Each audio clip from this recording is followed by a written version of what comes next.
Good morning. This is KELOLAND on the go with all you need to know in news and weather as you start your day.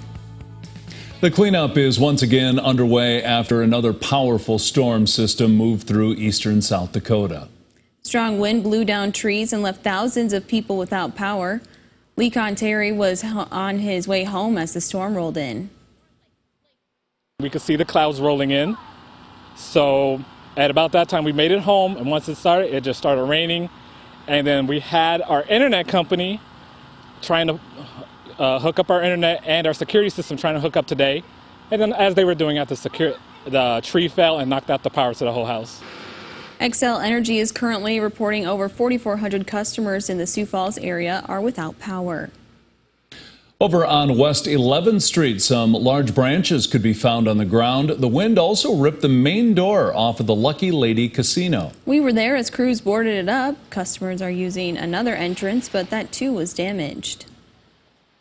In response to the storm, the city is offering debris drop-off sites to help with cleanup efforts. Drop-off site located at 100 North Lyon Boulevard is open daily from 8 a.m. to 8 p.m. Wood debris may be dropped off at this site through the end of July. The city will waive landfill tipping fees through Saturday, July 30th for storm-related debris.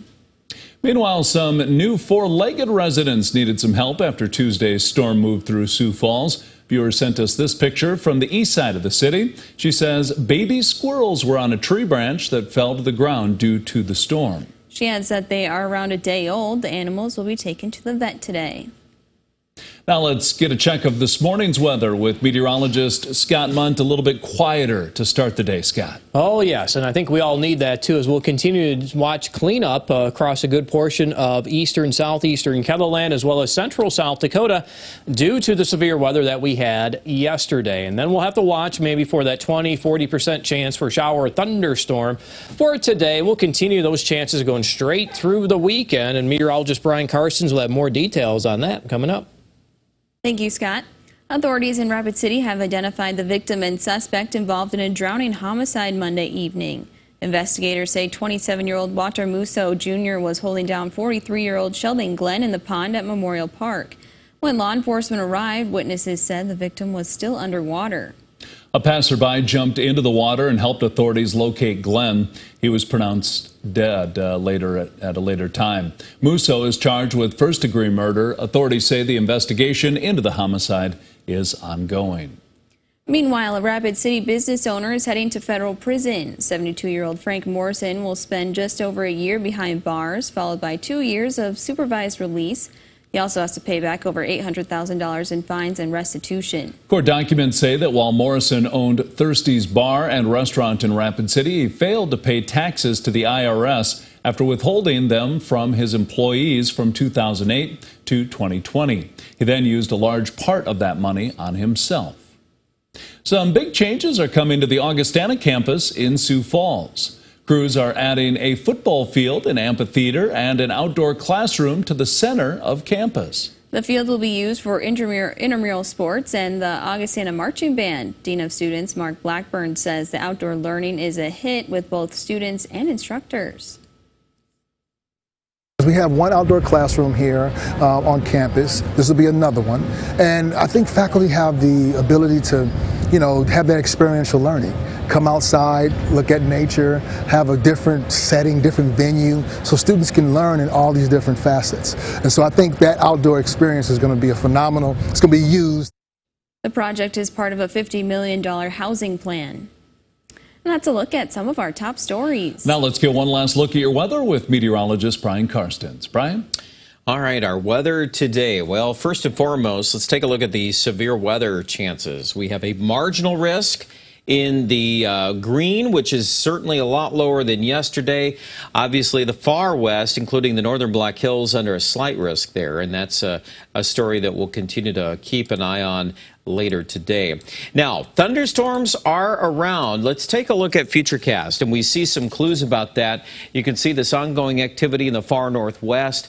That could easily redevelop here as we watch some of these monsoon rains coming out of Colorado. That's some tropical moisture that comes through the mountains and then it enters the plains. Nebraska is getting the is mainly the area getting the majority of that this morning. But you'll notice here how the concentration on radar gets a little bit better in western KELOLAND this evening. And also in Nebraska, there could easily be thunderstorms that come up and cross the South Dakota border here a little bit. So keep an eye on the placement of that. If you get underneath a few of those, you could easily pick up some locally heavy rainfall. There seems to be a little better consolidation around thunderstorm chances in northeast South Dakota tomorrow, and you can see Aberdeen and Watertown involved with some of that, and then eventually Sioux Falls again tomorrow. I can't rule out some more scattered rain. Maybe a bigger story here coming up this weekend. We're already under a severe weather risk on Sunday.